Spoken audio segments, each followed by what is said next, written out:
Hello and welcome to this edition of Youth Worker Training. Today we're going to talk about contact work, and this is in two parts, as well as a fun third training video.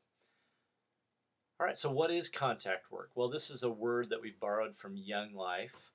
Um, that's simply put, intentionally doing life with kids with the goal of making disciples. This is what sets us apart from other mentor programs like Big Brothers and Big Sisters because of the discipleship component.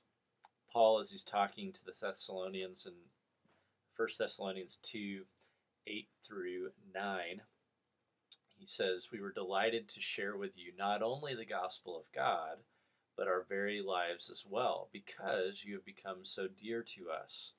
So you see that Paul obviously cares about sharing the gospel, but through the venue of their lives and how this relationship was very important. So the purpose of contact work is this: it is winning the right to be heard, because teenagers, they don't have to listen to you. They may pretend to be listening, and they may even listen and just don't give a rip about what you're saying. And so it's through relationships and connecting um, is how we win the right to be heard and asked and reached out to by teenagers. Number two, it's being available. This is outside of our Wednesday, Sunday, and trips and events, where we're not asking kids to come to us. This is where we're going to them. And so we need to be available. Teenagers' needs don't happen all the time between in Wednesday night and Sunday morning, and wait for our next retreat or event to happen. And so we need to be available, where students know how to reach us and get a hold of us, and we'll drop over what we need to if there's an emergency to be there for kids. Number three, it is building bridges of friendship. Teenagers need healthy adult relationships.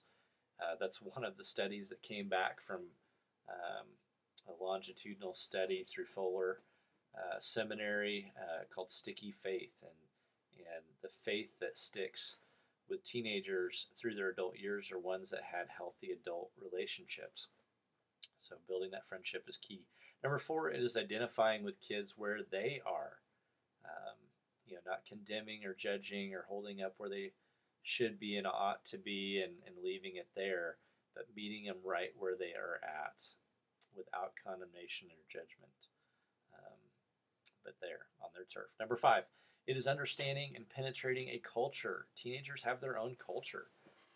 Since the last 70, 80 years or so, this youth culture has been developing. They've got their own language, their music, their own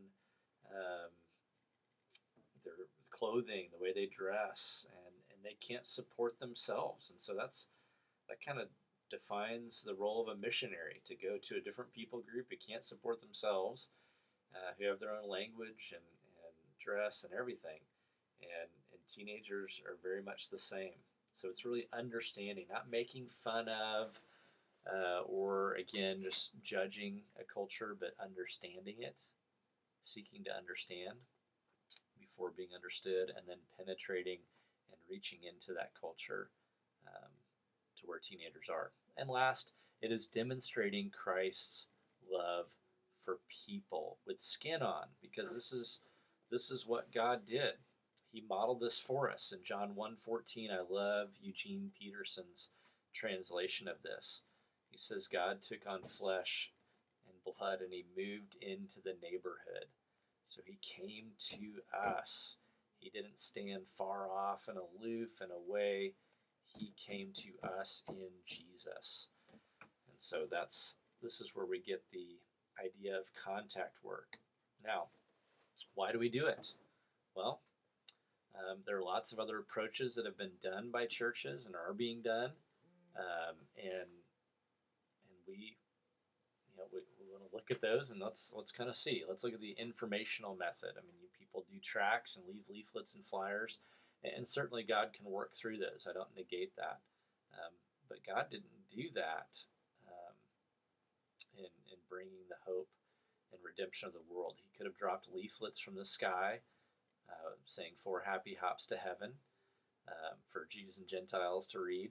He could have done the impositional approach, kind of a big do it or else from a mountaintop there for everybody to hear, or write it on the wall. He didn't do that. And third, he could have done the inspirational method. He could have done, you know, the Jets parachuting onto the field during the Super Bowl.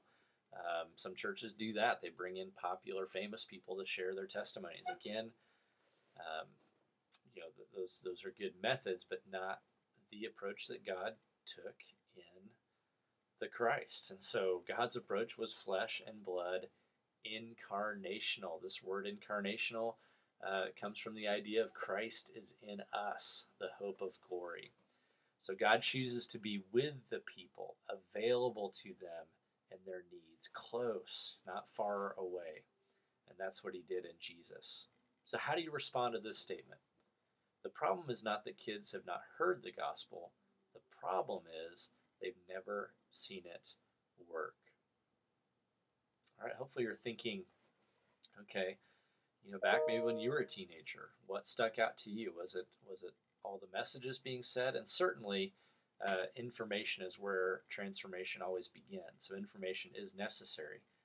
But you experienced the mystery of Christ in someone. You saw something different in somebody else, and you were drawn to that person, and you saw it working its way out. At least that's my story. So today, God desires to reveal himself through flesh and blood by our lives. With Christ in us, the incarnation is still at work today. In a simple way, God placed Christ right in the middle of a world just full of needs where he would be watched, examined, rejected, followed, loved, and hated. So the same way, he's placed you and he's placed me in a world full of needs where we would be watched, examined, rejected, followed, loved, and hated. Our lives are the message.